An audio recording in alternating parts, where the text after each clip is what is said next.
वक्रतुंड महाकाय सूर्यकोटि समप्रभा निर्विघ्नं कुरु मे देव सर्वकार्येषु सर्वदा। ओम श्री गणेशाय नमः। चौथ माता की जय। प्रिय श्रोताओं, आज पौष मास के कृष्ण पक्ष की पावन संकष्टी चतुर्थी का शुभ अवसर है। आप सभी श्रद्धालु जन अपने मन को पवित्र करके भक्ति भाव सहित बैठ जाइए, क्योंकि अब प्रारंभ होने वाली है चौथ माता की पावन कथा, जो हर घर में सुख शांति, संतान सौभाग्य और संकटों के विनाश का वरदान देती है। प्रिय श्रोताओं, चौथ माता वो दिव्य मातृशक्ति है जो संतानों की रक्षा करती है, निसंतानों को संतान सुख प्रदान करती है, दंपतियों के जीवन में प्रेम, समृद्धि और स्थायित्व लाती है और अपने भक्तों की हर अधूरी मनोकामना पूर्ण करती है। जिस घर में श्रद्धा से चौथ माता की पूजा की जाती है, वह माता अपने चतुर्दिक भुजाओं से रक्षा कवच बनाकर अपने भक्तों के सभी संकटों को दूर कर देती है। लेकिन चौथ माता की कथा का पूर्ण फल तभी प्राप्त होता है जब पहले भगवान श्री गणेश जी की पावन कथा सुनी जाए, क्योंकि गणपति विघ्नहर्ता है, सभी देवताओं में प्रथम पूजनीय है और उनकी अनुमति के बिना कोई भी पूजा, कोई भी व्रत अथवा कोई भी कथा सिद्ध नहीं होती। तो आइए अब हम सभी सुनते हैं विघ्नहर्ता भगवान गणेश जी की कथा।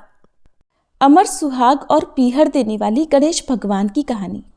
एक बार की बात है, एक भाई और बहन थे। बहन का विवाह हो चुका था और भाई भी अपनी पत्नी के साथ अपने घर में रहा करता था। बहन का नियम था कि वो अपने भाई का चेहरा देखकर ही भोजन किया करती, इसलिए हर रोज वो सुबह उठती और अपनी ससुराल में घर का सारा काम जल्दी जल्दी करके अपने भाई का मुंह देखने के लिए उसके घर जाया करती। एक दिन रास्ते में एक पीपल के नीचे गणेश भगवान की मूर्ति रखी हुई थी। उसने भगवान के सामने हाथ जोड़कर कहा कि हे गणपति, मेरे जैसा अमर सुहाग और मेरे जैसा अमर पीहर सबको दीजिए। ऐसा कहकर वह आगे बढ़ जाती। जंगल की झाड़ियों के कांटे उसके पैरों में चुभा करते। एक दिन वह अपने भाई के घर पहुंची तो उदास होकर भाई का मुंह देखकर बैठ गई। भाभी ने पूछा, तुम्हारे पैरों में क्या हो गया है?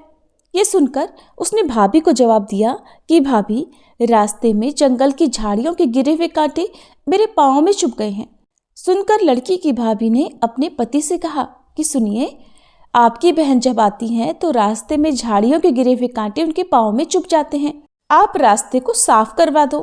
भाई ने तब कुल्हाड़ी लेकर सारी झाड़ियों को काटकर रास्ता साफ कर दिया, सारे कांटे भी हटा दिए। सफाई के कारण भगवान गणेश जी की मूर्ति का वो स्थान भी वहां से हट गया। अब तो ये देखकर भगवान गुस्सा हो गए और उसके भाई के प्राण हर लिए। लोग अंतिम संस्कार के लिए जब भाई को लेकर जा रहे थे तो उसकी भाभी रोते हुए लोगों से कहने लगी कि थोड़ी देर रुक जाओ, उनकी बहन आने वाली है, वो अपने भाई का मुंह देखे बिना नहीं रह सकती, उसका ये रोज का नियम है। तब लोग कहने लगे, आज तो देख लेगी, पर कल कैसे देखेगी? अब उधर रोज की तरह बहन अपने भाई का मुंह देखने के लिए जंगल में निकली। आज उसने देखा कि जंगल में तो सारा रास्ता साफ किया हुआ है। जब वह थोड़ा और आगे बढ़ी तो उसने देखा कि सिद्धि विनायक को भी वहां से हटा दिया गया है। तब उसने भाई के घर जाने से पहले गणेश जी को एक अच्छे स्थान पर रख दिया और हाथ जोड़कर बोली, हे भगवान, मेरे जैसा अमर सुहाग और मेरे जैसा अमर पीहर सबको देना। ऐसा बोलकर वह हर दिन की तरह आगे निकल गई। भगवान तब सोचने लगे कि अगर इसकी नहीं सुनी तो फिर हमें कौन मानेगा, हमें कौन पूजेगा। तब सिद्धि विनायक ने उसे आवाज़ दी, बेटी, इस खेजड़ी की 7 पत्तियां लेकर जा और उसे कच्चे दूध में घोलकर भाई के ऊपर छींटा मार देना, वो उठकर बैठ जाएगा। ये सुनकर जब बहन पीछे मुड़ी तो वहां तो कोई नहीं था। फिर वो सोचने लगी कि ठीक है, जैसा सुन लिया वैसा ही कर लेती हूँ। फिर वह 7 खेजड़ी की पत्तियां लेकर अपने भाई के घर पहुंची। वहां उसने देखा कि कई लोग बैठे हुए हैं, भाभी बैठी रो रही है और सामने ही भाई का शव रखा है। तब उसने पत्तियों को बताए हुए नियम के अनुसार भाई के ऊपर इस्तेमाल किया। भाई तुरंत उठकर बैठ गया। फिर भाई बहन से बोला कि मुझे बहुत ही गहरी नींद आ गई थी। तब बहन बोली कि ऐसी नींद तो किसी दुश्मन को भी ना आए, और उसने अपनी सारी बात अपने भाई को बता दी। मान्यताओं के अनुसार यह है गणेश भगवान की कहानी, जिसे सुनने पर भगवान गणेश की कृपा प्राप्त होती है। आप सुनिए चौथ माता की कथा और आरती। प्राचीन कथा के अनुसार एक बार एक सेठ सेठानी थे। उनके एक बेटा और बहू भी थे। बहू सबको भोजन कराकर फिर स्वयं भोजन करा करती। उनकी एक पड़ोसन ऐसी भी थी जो रोज बहू से पूछती कि बहू आज क्या बनाया खाया है। बहू कहती ठंडो बासी। एक दिन उसके पति ने ऐसा सुनकर विचार किया कि आज तो पकवान बनाए जाएं, फिर देखें मेरी पत्नी क्या कहती है। उसने तरह तरह के पकवान बनवाए और घर के सभी लोगों ने एक साथ बैठकर भोजन किया। आज भी पड़ोसन ने पूछा तो बहू ने वही कहा, ठंडो बासी। सेठ के लड़के ने सोचा हो ना हो कोई बात जरूर है जिस कारण मेरी पत्नी ऐसा कहती है। फिर उसने अपनी पत्नी से पूछा, तुम रोज ठंडो बासी खाया ऐसा क्यों कहती हो, जबकि हम सब ने तो एक साथ बैठकर कई तरह के पकवान खाए थे। तब उसकी पत्नी बोली, हम सब जो खा रहे हैं वह हमारे बाप दादाओं की कमाई है। जिस दिन आप कमा कर लाओगे उस दिन मैं समझूंगी कि हम ताजा भोजन कर रहे हैं। सेठ के लड़के ने इस बात पर खूब विचार किया। फिर एक दिन अपनी माँ से बोला, माँ मैं एक बड़े शहर में पैसे कमाने जा रहा हूँ। माँ बोली, बेटा हमारे पास तो इतना धन है कि खाए नहीं खाया जाएगा। माँ के मना करने पर भी बेटे ने खुद कमाने का निश्चय कर लिया और जाते समय अपनी पत्नी से बोला कि मैं जब तक कमाकर बहुत सारा धन लेकर वापस ना लौट आऊं, तुम चूल्हे की आग मत बुझने देना। और फिर एक दिन चूल्हे की आग बुझ गई। तब वह मनी मन घबराने लगी, कहीं मेरे पति पर कोई संकट तो नहीं आ पड़ा। जल्दी से पड़ोस में से आग लाकर चूल्हे में रख दूं, ऐसा सोचकर वह पड़ोस में गई। वहां पड़ोसन चौथ माता का व्रत पूजन कर रही थी। पड़ोसन ने कहा, बहन थोड़ी देर में आकर ले जाना। बहू ने पड़ोसन से पूछा कि आप ये व्रत क्यों करती हो, इससे क्या मिलता है। पड़ोसन बोली, चौथ माता के इस व्रत को करने से अन्न लक्ष्मी मिले और अपनी मनोकामना भी पूरी होती है। अब बहू भी चौथ माता का व्रत करने लगी। दीवार पर चौथ माता बनाई और उस दिन घी गुड़ का चूरमा बनाकर रात को चंद्रमा को अर्घ्य देकर भोजन करती। ऐसा करते करते उसे बहुत दिन बीत गए। उधर चौथ माता ने बहू के पति को सपने में दर्शन दिए कि साहूकार के बेटे तू जाग रहा है कि सो रहा है, तेरी पत्नी तुझे बहुत याद कर रही है, जा घर जा और उसकी चिंता मिटा। तो दुकान खोलकर कंकु केशर का पगलिया बना के बैठ जाना, आज तेरा सारा हिसाब किताब चुकता हो जाएगा। अब तो चौथ माता ने जैसा कहा था वैसा ही हुआ। उसने घर जाने की तैयारी की और गाड़ी भरकर धन दौलत लेकर चल पड़ा। रास्ते में एक बड़ा सा काला नाग फन फैलाए बैठ गया और बोला, आज तो मैं तुझे डसूंगा, छोड़ूंगा नहीं, तेरी उम्र पूरी हो गई है। सेठ का लड़का बोला, आज चौथ माता ने मुझे सपना दिया तो मैं अपनी पत्नी से मिलने घर जा रहा हूँ। वहाँ मेरी पत्नी मेरा इंतजार कर रही होगी, बहुत चिंता कर रही होगी। मैं उससे मिलकर जरूर वापस आऊँगा, तब तुम मुझे डस लेना। नाग बोला, तुम अगर शपथ लेकर जाओ तो ही मैं तुम्हें जाने दूंगा, अगर तुम लौट कर नहीं आए तो मैं तुम्हारे घर पर आकर ही तुम्हें डस लूँगा। इस प्रकार साहूकार का वह बेटा सांप को वचन देकर अपने घर पहुँच गया। वहाँ सभी से हंसी खुशी से मिला और भोजन करके फिर एक कोने में उदास होकर बैठ गया। उसकी पत्नी ने उदासी का कारण पूछा तो पति ने काले नाग वाली बात बताते हुए कहा, अगर मैं उसके पास नहीं जाऊंगा तो वो घर आकर ही मुझे डस लेगा। पत्नी बहुत चतुर थी, बोली, आप घबराओ नहीं, लेट जाओ, मैं एक उपाय करती हूँ। पत्नी ने कमरे की 7 पैड़ी धोई। पहली पैड़ी पर रेत, दूसरी पर इत्र, तीसरी पर गुलाल फूल, चौथी पर कंकु केशर, 5वीं पर लड्डू पेड़ा, 6ठी पर गादी गलीचा और 7वीं पैड़ी पर दूध से भरकर कटोरा रख दिया। इस प्रकार वह 7 ही पैड़ी सजाकर बैठ गई। आधी रात होते ही वह नाग आकर पैड़ी चढ़ने लगा। पहली पैड़ी पर रेत में लौट गया और कहने लगा, सेठ की बहू ने आराम तो बहुत दिया, लेकिन क्या करूं, वचन से बंधकर यहाँ आया हूं, इसलिए डसूंगा तो मैं जरूर। इस प्रकार 7 ही पैड़ियों पर वह नाग आराम करता हुआ और कहता कि डसूंगा जरूर कमरे में जाने ही वाला था कि चौथ माता ने विचार किया कि अगर मैं इसे नहीं बचाऊंगी तो संसार में धर्म कर्म और व्रत पूजन फिर कौन मानेगा। अब तो गणेश जी, चंद्रमा जी और चौथ माता ने साहूकार के बेटे को बचाने का विचार किया। चंद्रमा जी ने उजाला कर दिया, चौथ माता ढाल बन गई और गणेश जी ने तलवार लेकर नाग को मार दिया और ढाल से ढक दिया। बहू भी थकी हारी सो गई। दिन हुआ तो लोग बेटे से मिलने आए, परंतु बेटा बहू तो उठे ही नहीं थे। बहुत देर हो गई तो माँ उन्हें उठाने के लिए गई। माँ ने सातों पैड़ियों पर जो कुछ देखा तो बहुत घबराई और जोर से बेटे बहू को आवाज़ लगाई। बेटा बहू उठे तो देखा कि एक ढाल तलवार वहाँ पड़ी है। अब ढाल उठाई तो वही काला नाग मरा हुआ पड़ा है। बेटा बहू ने सोचा कि आज तो धर्म कर्म ही आड़े आए, जब भगवान श्री गणेश और चौथ माता ने हमारी रक्षा की। हे चौथ माता, आपने जैसे सेठ के बेटे बहू की रक्षा की, वैसे सब की रक्षा करना। एक बार एक नगर में एक बूढ़ी माँ रहती थी। वो अपने बेटे को हर संकट से बचाने के लिए 12 महीनों की चौथ का व्रत करती थी। हर चौथ को पंसारी से थोड़ा सा गुड़ और घी लेकर 4 लड्डू बनाती, एक बेटे को देती, एक से पूजा करती, एक हथकार के लिए निकालती और एक चंद्रमा उगने पर खुद खा लेती थी। एक बार उसका बेटा ताई से मिलने गया। उस दिन चौथ का दिन था। ताई ने भी व्रत रखा था। उसने ताई से पूछा कि माँ तो 12 चौथ करती है। तब ताई बोली, तेरी माँ तेरी कमाई से तरमाल खाने के लिए 12 चौथ करती है। तू परदेश जाए तो वो एक भी चौथ नहीं करेगी।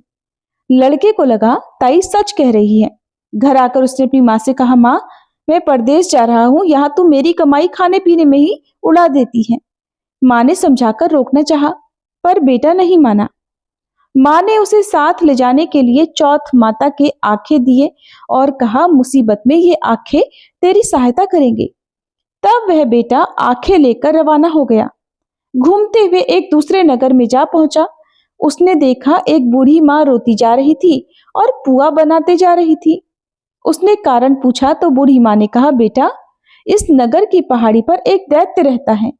पहले वह नगर में आकर कई लोगों को खाने के लिए मार देता था। अब राजा हर घर से एक आदमी उस दैत्य के पास भेजता है और आज मेरे बेटे की बारी है, इसलिए रो रही हूँ और उसी के लिए पुए भी बना रही हूँ। तब लड़का बोला, तू पुए मुझे खिला दे, तेरे बेटे की जगह मैं चला जाता हूँ। तब बूढ़ी माँ ने खीर पुए उसे खिला दिए। खा पी कर वह सो गया। रात को राजा के सैनिक आए तो बूढ़ी माँ ने उसे भेज दिया। दैत्य के सामने पहुंचने पर उसने चौथ माता की आंखें दैत्य की तरफ फेंक कर कहा, हे चौथ माता, अगर मेरी माँ मेरी सलामती के लिए व्रत करती है तो दैत्य का सिर कट कर गिर जाए। कहते ही तुरंत दैत्य का सिर कट गया। लड़का वापस आ गया। अब राजा ने उसे उपहार देकर विदा किया। चलते हुए वह एक दूसरे राजा के नगर में जा पहुंचा। इस राज्य में आवा तभी पकता था जब एक इंसान की बलि दी जाती थी। सिपाहियों ने उसे पकड़कर आवे में चुन दिया। लड़के ने आंखें आवे में डाले और कहा, हे चौथ माता, अगर मेरी माँ मेरे लिए व्रत करती है तो ये आवा मेरे लिए मेरी बलि लिए बिना ही झट से पक जाए। आवा तुरंत पक गया। आवे में से मिट्टी की जगह सोने चांदी के बर्तन निकले। लड़का बोला, बर्तन धीरे धीरे निकालना, कहीं मुझे ना लग जाए। राजा ने उसे निकलवाया और उससे पूछा कि इस आवे में से तुम बच कैसे गए। लड़के ने बताया कि उसकी माँ चौथ माता का व्रत करती है, व्रत के कारण ही वह बच पाया। राजा को विश्वास नहीं हुआ। उसने एक चांदी की सुराही मंगवाई और कहा कि सुराही की नली से निकलकर दिखाओ, तभी मुझे विश्वास होगा। लड़के ने चौथ माता को एक बार फिर से याद करके आंखें सुराही में डाले और कहने लगा, मैं भंवरा बनूं, सुराही से निकलूं। लड़का भंवरा बनकर तुरंत सुराही से निकल गया। अब तो राजा ने प्रसन्न होकर राजकुमारी का विवाह उसके साथ करवा दिया और सभी लोगों को चौथ माता का व्रत करने के लिए कहा। उधर अब लड़के को अपनी माँ की याद आई। उसने राजा के पास जाकर खुद के नगर जाने की इच्छा जाहिर की।